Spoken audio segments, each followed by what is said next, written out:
আসসালামু আলাইকুম এভরিওয়ান। এখন রান্না করছি পাঙ্গাস মাছ দিয়ে বেগুন। প্রথমে হাফ চামচ হলুদ, হাফ চামচ গুঁড়ামরিচ, হাফ চামচ ধনিয়া, হাফ চামচ জিরা, স্বাদ মতো লবণ দিয়ে 8 পিস পাঙ্গাস মাছকে ভালোভাবে ম্যারিনেট করে নিয়েছি। অন্যদিকে কড়াইতে তেল দিয়ে দিয়েছি। হাই হিটে তেলগুলি গরম করেছি। এখন পাঙ্গাস মাছগুলি আমি ফ্রাই করে নিচ্ছি, কারণ তেলটা যদি অনেক বেশি ভালোভাবে হিট না হয় তাহলে কড়াইয়ের তলানিতে মাছ লেগে যাওয়ার সম্ভাবনা থাকে। সেই ক্ষেত্রে হাতল দিয়ে মাছ উঠাতে গেলে অনেক সময় ভেঙে যায়, মাছের অরিজিনাল সৌন্দর্য হারায়। সেম তেলের মধ্যে দিয়ে দিয়েছি পেঁয়াজ কুচি, হাফ চামচ হলুদ, হাফ চামচ গুঁড়ামরিচ, হাফ চামচ ধনিয়া, হাফ চামচ জিরা, স্বাদ মতো লবণ। তারপর বেগুনগুলি দিয়ে এটা একটু ফ্রাইড করে নিচ্ছি। মশলাটা যাতে বেগুনের মধ্যে ভালোভাবে রিলিজ হয় সেই জন্য ভালোভাবে কষানো খুবই জরুরি। এগুলি হচ্ছে আমার ফ্রাই করা মাছগুলি, তবে সবগুলি মাছ আমি সবজির সাথে ইউজ করব না। আমার বাসায় মাছের দো পেঁয়াজে খেতে পছন্দ করে, ফ্রাই খেতে পছন্দ করে, সবজির সাথে খায় না এটা বলা যাবে না, মানে খুব কম পছন্দ করে আর কি। তো সেই জন্য আমি এখানে বেগুনের মধ্যে দিয়ে দিয়েছি কিছু টমেটো।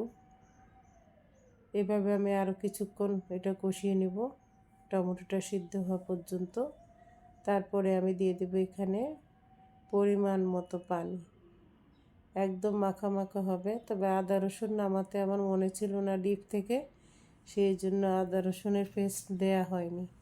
তো বেগুন সবজি এমনিতে অনেক সফট, এটার মধ্যে আদা রসুন যে দিতেই হবে বিষয়টা তা না, না দিলেও কোনো সমস্যা নেই। এখন বেগুন সবজিটা অলমোস্ট ডান। বেগুনের মধ্যে এখন দিয়ে দিব ফ্রাই করা 4 পিস মাছ। যেহেতু রেললাইনের পাশে বাসা, আমি যখনই ভিডিও করতে যাই কম বেশি বাহিরে থেকে শব্দ দূষণ হয়, তার জন্য আন্তরিকভাবে দুঃখিত। আর এই ট্রেনের যাত্রীদের যাত্রা শুভ হোক, তাদের জন্য আমার অনেক শুভকামনা রইল। সুন্দর ফ্লেভারের জন্য দিয়ে দিয়েছি আস্ত 3-4টা কাঁচামরিচ। আর টমেটো তো ফার্স্টে দিয়েছিলাম যখন বেগুনটা ভালোভাবে কষিয়ে নিচ্ছি তখন। এখন দিয়ে দিচ্ছি ধনিয়া পাতা কুচি।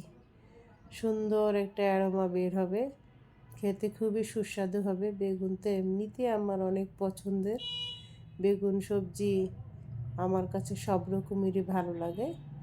এখন হাই হিটে রান্না করছি আরও কিছুক্ষণ।